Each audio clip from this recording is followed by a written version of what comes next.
Bonjour à tous, Bonjour à tous. je m'appelle Julie. Et moi c'est Thierry ou Yannick, comme vous préférez. Voilà.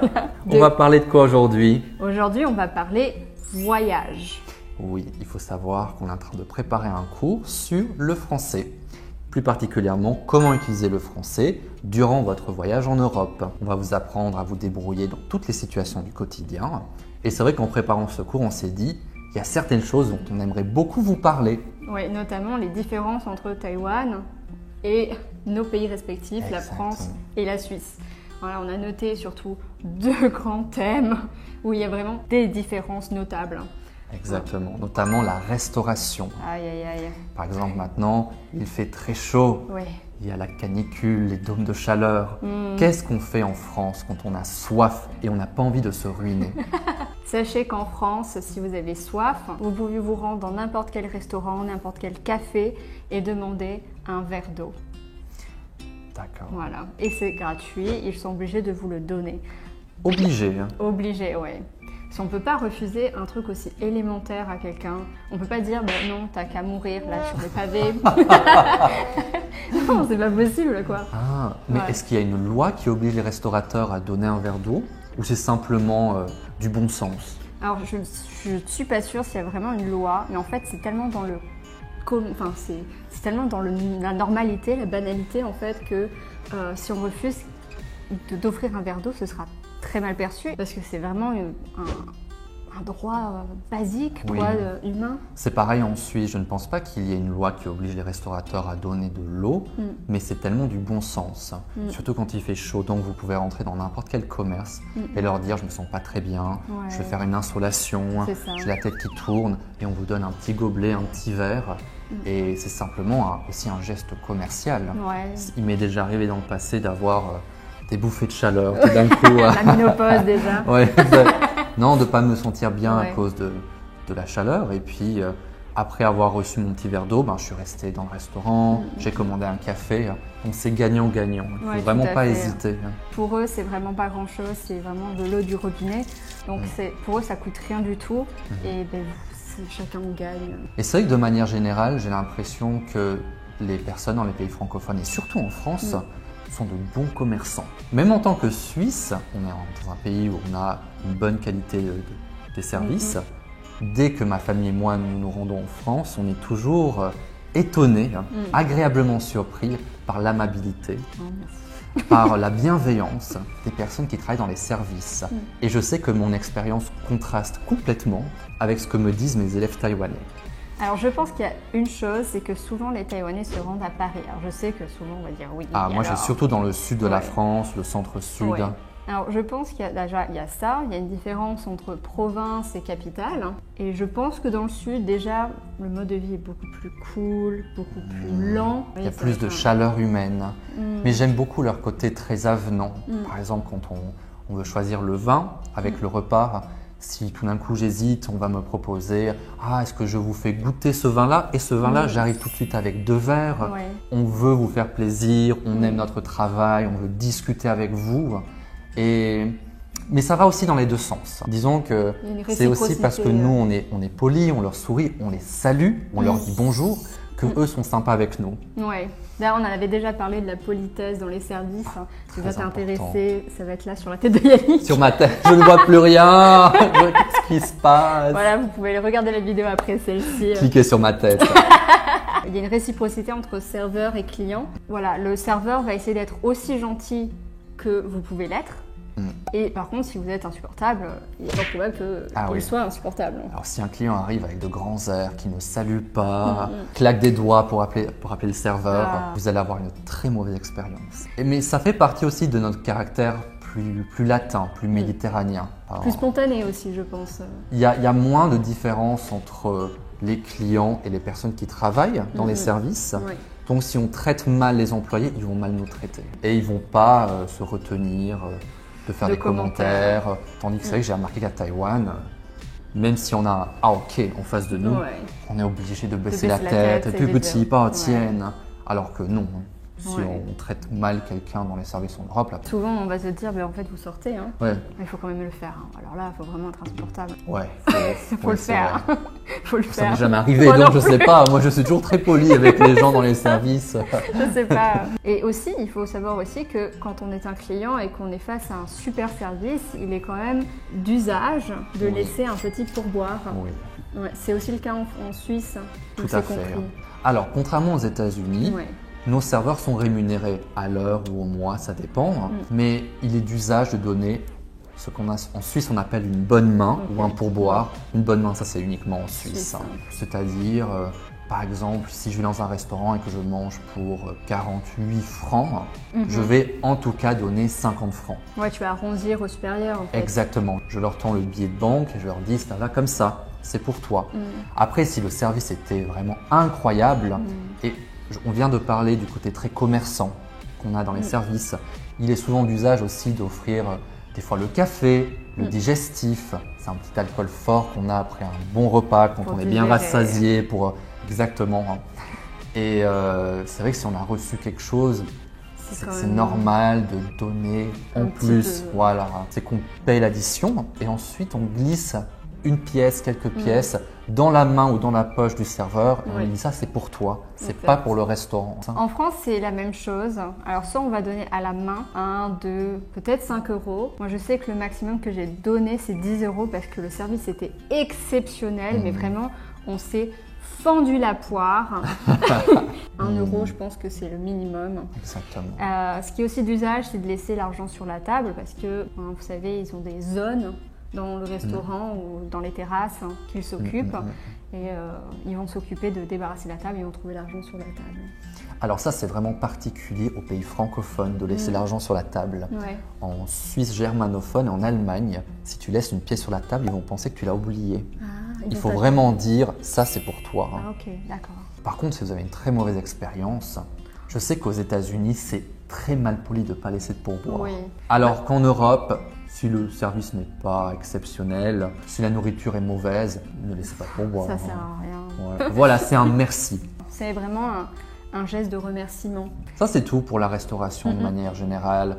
Parlez français, saluez les gens, soyez polis, n'ayez pas peur de demander, de goûter le vin avant d'acheter. De toute façon, c'est assez de rigueur quand même. Hein. Et on vous fera goûter. Imaginons le vin, il a tourné, il a un goût vraiment horrible. On vous fait goûter justement pour savoir s'il a le goût de vinaigre ou s'il a le goût du bouchon. Le goût de bouchon, Voilà. exactement. D'ailleurs, j'ai une anecdote là-dessus. Oula. Une fois, je suis allé manger avec des élèves de Farwensiro dans un restaurant. On nous a servi un vin avec un goût de bouchon. Et je connaissais un petit peu ce genre de vin. Poliment signifié à la serveuse qu'il y avait un problème avec le vin. On m'a regardé, bon d'accord. Ok. 你不会喝酒，那你不要点酒了。你要干嘛？这种那个眼神，给我翻白眼。Ensuite, elle a été chercher le propriétaire qui est venu me dire Monsieur, peut-être que vous n'avez pas l'habitude de boire du vin. Ça, c'est vraiment le goût vraiment particulier, quoi. Nani. Le goût du vin, c'est un goût de bouchon. Elle a dit Oui, alors vous comprenez pas que notre bouteille tombe sur. Ah, t'imagines, on dit ça à moi, je viens de en Bordeaux, Europe. j'ai été dans mon biberon, il y avait du vin quoi. Mes 4 grands-parents sont viticulteurs. Ah non mais. J'ai grandi dans le milieu du vin. J'ai grandi dans un vignoble. Non mais. Et c'est pas contre. En fait, il a pris comme une attaque personnelle. C'est tu nous accuses de servir du mauvais vin. Alors que ça arrive à tout le monde. C'est pas du tout la faute du commerçant, hein. C'est vraiment la bouteille. Exactement. Il y a à peu malheureusement, près 1 à 2% des bouteilles de vin qui, durant le transport, vont être trop secouées. Il va y avoir des petits bouts, il y a des petits bouts de bouchon qui vont tomber dans le vin et ça va altérer le goût. La deuxième chose qui est assez différente, c'est le train, ou en tout cas les transports. Ah. Alors le train, il y a une chose que j'ai remarquée ici qui m'a un peu choquée, c'est que souvent dans le train, c'est pas rare de voir des personnes un peu plus âgées regarder des vidéos ou écouter de la musique, des émissions télé sans écouteurs. Il y a aussi les jeunes qui jouent à des jeux en ligne sans les écouteurs. Ouais, Alors, la dernière fois que j'ai pris Tahiti, tu pourras mettre un extrait. Il y avait un papy qui arrivait avec sa radio. Mais non. Il était 2 rangées en face de moi. La musique taïwanaise à fond. Et le contrôleur est passé. Il n'a rien dit. Et le problème, c'est qu'à Taïwan, les gens sont trop polis. Ils n'ont pas envie de contredire, de mettre mal à l'aise, d'offusquer une personne âgée. Alors ils vont se dire c'est insupportable, c'est insupportable. Et ils vont le garder, ça pour eux. Voilà. En fait, chez nous, c'est pas du tout le cas. En fait, il y a une règle dans les trains et c'est explicitement écrit, il faut des écouteurs. D'avoir des écouteurs. Et si vous téléphonez, vous êtes obligé de sortir du wagon pour pouvoir téléphoner. En Suisse, ça ne se produit pas pour plusieurs raisons. Premièrement, on a des wagons silence, des endroits où on ne parle pas. On a des wagons famille où on met les enfants. Oui. Vraiment, j'adore ça, j'adore ce concept. Oui, c'est vrai, parce que souvent les gens qui prennent le train en France ou en Suisse, ils vont vouloir travailler dans d'autres lieux et dans le train, ils vont travailler. Donc c'est comme un peu à la bibliothèque, on va respecter un silence. Et il faut savoir qu'on vit dans des pays où les gens lisent encore beaucoup des livres. Contrairement aux Taïwanais qui sont tous sur leur téléphone portable, ils lisent aussi sur leur téléphone portable, mais ils ont souvent leurs écouteurs. Alors que le bon vieux livre en papier... il survit encore chez nous. Donc il faut toujours avoir ses écouteurs. On se déplace, on sort du wagon quand on veut téléphoner. C'est vraiment la base. Sinon, vous allez sentir le poids de tout le monde. Et après quelques minutes, on va venir vous faire une réflexion. Parce que les gens n'ont pas peur de la confrontation. Et par contre, vous allez vous sentir mal du coup. Alors, et aussi, le plus important, si vous venez en Europe, essayez de voyager par vous-même. Si vous savez un peu de français, vous allez toujours être bien accueillis. Vous allez vous éclater. Et le plus important, c'est que vous pourrez sortir des sentiers battus. Parce qu'il n'y a pas que Paris, Interlaken, Milan et Rome. Ça, c'est vraiment le circuit touristique de base. Alors, Interlaken, c'est très connu parce que c'est de là où on part pour aller voir Chorlifon. Et il faut prendre un petit train pour y aller. Ça coûte à peu près... Alors, les prix, je ne sais plus, mais je sais que ça varie entre 150 et 200 € le billet de train. Ah ouais, ça va. Pour voir les Alpes, information breaking news, on peut voir les Alpes partout en Suisse. Et des fois, le billet téléphérique ou de funiculaire, ça dépend des endroits, ça coûte 10 €. Et vous avez des paysages splendides, sans les hordes de touristes, mais simplement pour plus profiter, avoir une expérience vraiment de la vraie Suisse. Ça va vous coûter moins cher, vous allez plus profiter. Clairement, votre expérience sera complètement différente. Et puis, essayez d'aller dans des endroits qui sont moins touristiques. Ils le sont tout autant, mais peut-être touristiques par les Français et non pas par les Asiatiques. Parce que souvent, même en France, ça va être quoi? Ça va être Paris, un peu Dijon et surtout le sud de la France. Donc, je fais référence à Avignon, Marseille. C'est souvent les lieux qui sont visités. Alors que les plus beaux endroits de France, la Bretagne. La Bretagne est magnifique, c'est peut-être pas ce qui vous fait rêver. Ta région, c'est très belle. Oui, Bordeaux. voilà, si vous allez en Nouvelle-Aquitaine, vous pouvez aller à Bordeaux, il y a par exemple la dune du Pilat, tout à fait. Il y a aussi Saint-Jean-de-Luz, que moi je recommande beaucoup. C'est vraiment près de tout ce qui est Biarritz, etc. C'est plus dans le sud, plutôt côté Espagne. Et si par exemple vous aimez faire du surf, c'est vraiment les lieux où aller. Biarritz. Biarritz. C'est là où le surf a vraiment débuté en France. Je sais qu'à Taïwan, ils font pas mal de surf. Ah, mais c'est génial, si vous avez la chance d'aller dans cette région. Toute cette région, le Pays Basque, c'est magnifique. Les Pyrénées. Et si vous savez conduire une voiture, que vous avez le permis international, louez une voiture et partez dans des petits recoins, des villages. Alors ça, c'est différent. Si vous venez en Suisse, je ne vous conseille pas de louer une voiture. Je vous recommande d'acheter un Swiss Pass. C'est un abonnement sur quelques semaines qui est réservé, je crois, pour les étrangers. Ça change souvent, donc faites vos recherches. Vous allez pouvoir prendre tous les trains, tous les bus, tous les bateaux, la plupart des remontées mécaniques de Suisse. Il faut savoir qu'en Suisse, chaque ville de plus de 2000-3000 habitants est desservie par le réseau ferroviaire. C'est super. Il y a des horaires cadencés, c'est-à-dire que chaque heure ou chaque demi-heure, il y a un train. C'est juste génial. Les transports publics en Suisse, les meilleurs au monde. Cocorico. C'est vrai qu'il n'y a pas d'excuse pour les Taïwanais. Il y a des villages qui sont tellement magnifiques où ils essaient de mettre en valeur les villages. Là où je t'emmènerai. Vraiment. Non, vraiment. Les liens des vidéos s'affichent.